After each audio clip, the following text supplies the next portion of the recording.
महाली समुदाय उत्थान हेतु नया कानून बनाने की पहल। पूर्व विधायक सूर्य सिंह बेसरा के नेतृत्व में 2 दिवसीय कार्यक्रम संपन्न। महाली समुदाय के उत्थान और सशक्तिकरण को लेकर 2 दिवसीय राष्ट्रीय स्तर का कार्यक्रम रविवार को संपन्न हुआ।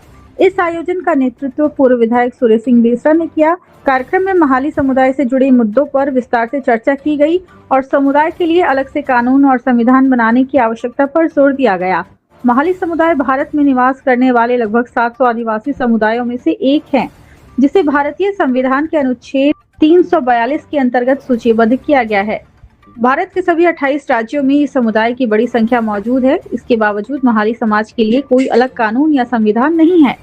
इस कमी को दूर करने की दिशा में पूर्व विधायक सूर्य सिंह बेसरा ने ठोस कदम उठाने की घोषणा की। कार्यक्रम के दौरान उन्होंने कहा कि आज तक महाली समाज को हिंदू एक्ट के अंतर्गत बनाए गए कानूनों से जोड़ा जाता रहा है, जो समुदाय की परंपराओं और संस्कृति के अनुरूप नहीं है।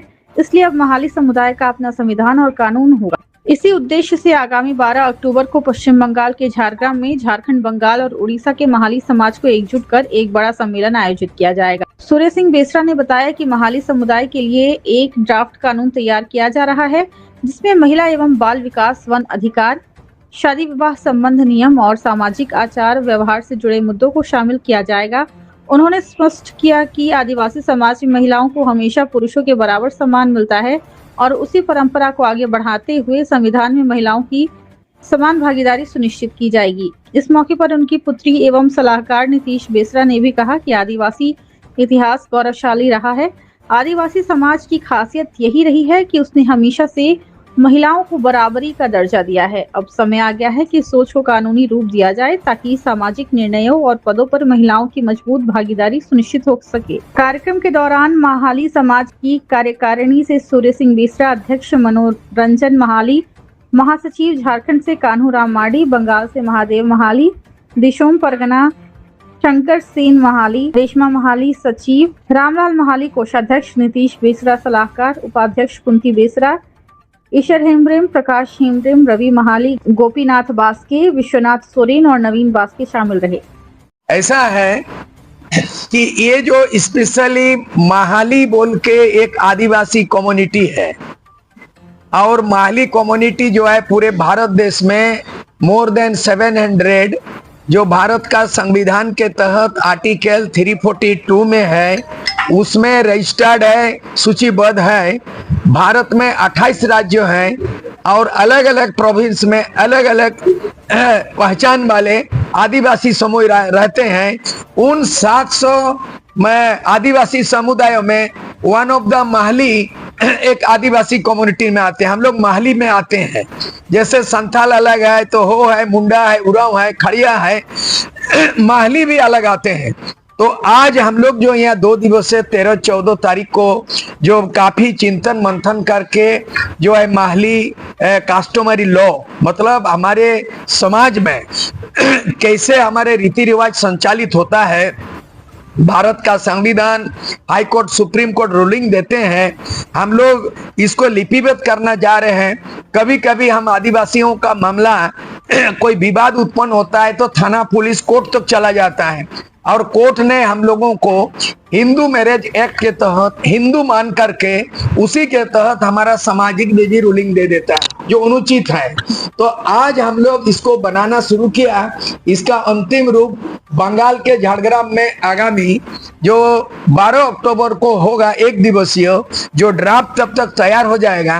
माने महाली आदिवासियों का जन्म से लेके उसका नामकरण, उसका विवाह कई किस्म का, उसके बाद श्राद्ध कर्मों का, उसके बाद पर्व त्योहारों का, उसके बाद माझी परगना सोशल सिस्टम, ये तमाम चीजें जिसमें हम लोग संविधान, विधि विधान, तमाम एक्ट को, 5वें अनुसूची, पेशा कानून, फॉरेस्ट एक्ट, उसको भी, CNT एक्ट, महिलाओं का अधिकार, उनका प्रतिनिधित्व, तमाम पहलुओं पे नोट डाउन किया है और ये हम लोग 1 सप्ताह के अंदर में इसको प्रारूप को, ड्राफ्ट को हम लोग मूर्त रूप देंगे।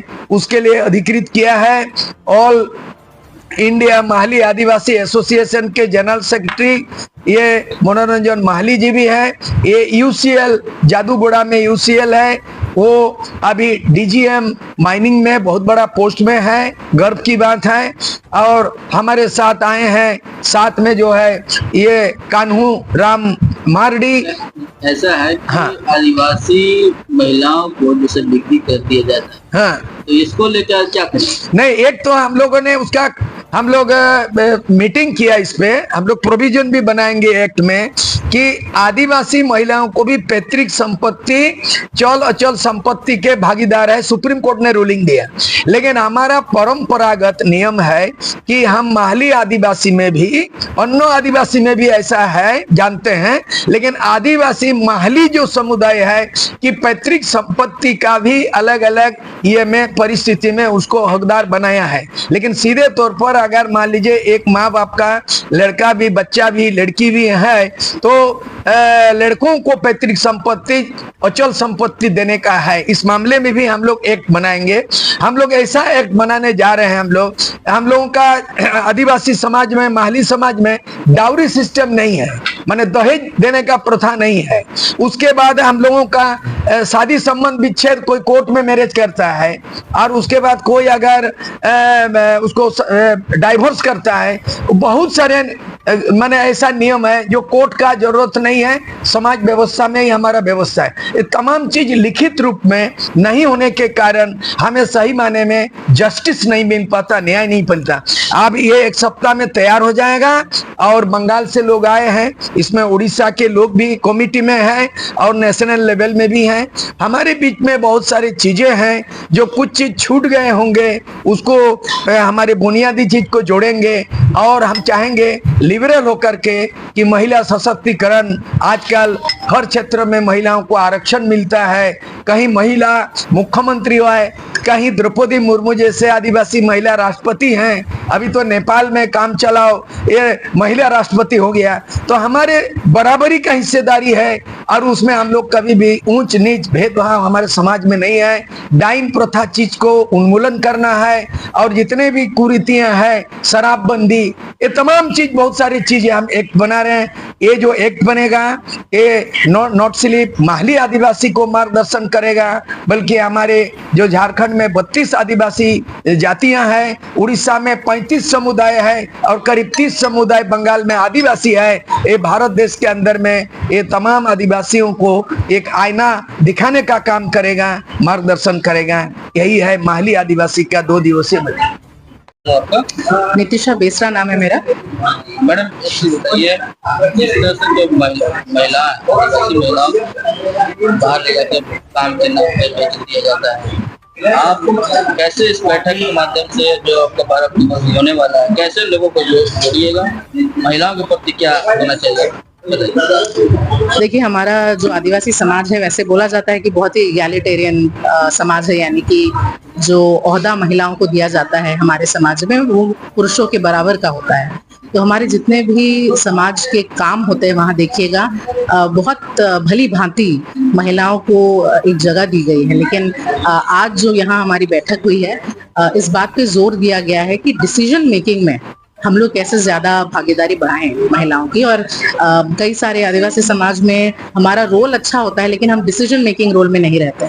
तो एक बहुत प्रोग्रेसिव आज डिसीजन लिया गया है कि हमारे जो गांव में जो डिसीजन मेकिंग 5 लोग होते हैं, मुड़े कोड़ बोलते हैं, उनमें 2 महिलाओं का रिप्रेजेंटेशन रहेगा आने वाले दिनों में। और हम चाहते हैं कि इसी का इम्प्लीमेंटेशन अभी हर गांव में, हर हमारे माहली समाज में इसको किया जाए और केवल नाम मात्र का रिप्रेजेंटेशन ना रहे, जो भी हमारे समाज के कार्य है और हमारे ये समाज को और बढ़ाने के काम के लिए महिलाओं की उतनी ही भागीदारी की जरूरत है। तो उसको हम कैसे सुनिश्चित करें, उस पर हम लोग 12 अक्टूबर पे बात करेंगे। जी, कल्पना सोनन को देख के अब एक्टिव हो रही है? नहीं, मैं बचपन से एक्टिव हूँ। आपको नहीं, महिलाओं को कल्पना सोनन की देखिए, हमारा झारखंड समाज में अगर आप देखेंगे, हमारे परिवार में भी हम लोग ऐसे परिवार में पले बड़े हैं जहाँ हमारी चाची, मामी, दीदी सिर्फ बाहर के समाज में आपको दिखेगा कि घर में रह के काम करती है महिलाएं। हमारे यहाँ पे आदिवासी समाज में बाहर जाके काम करती हैं महिलाएं। मुझे याद है बचपन में हमारी बड़ी माँ, हमारी चाची बांस का काम किया करती थी। हटा हो गया हम लोग, आप देखे होंगे यहाँ पे हम लोग का समाज काफी ज्यादा बांस में काम करता है।